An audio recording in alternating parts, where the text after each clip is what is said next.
Kombinacija paste za zube i bijelog octa donosi nevjerovatne rezultate koji će vas iznenaditi. Za početak, uzmite manju posudu i ulijte u nju oko 2 decilitra octa.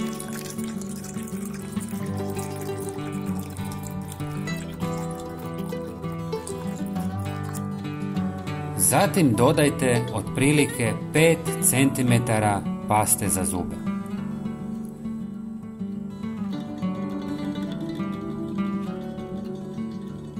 Na kraju stavite 2 žlice kuhinjske soli.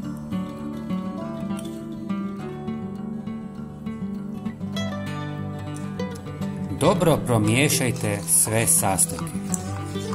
Ako želite, možete dodati i malo vode.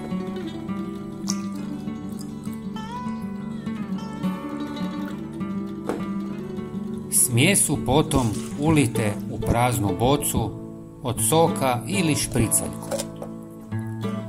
Ovo je savršen čistač za vašu kuhinju, posebno za sudoper, koji će ukloniti tvrdokorne mrlje i dezinficirati površinu zahvaljujući octu i soli. Također, ovaj pripravak možete koristiti za čišćenje lonaca i posuđa, koje će ponovo zasjati kao novo, vraćajući mu originalan sjaj.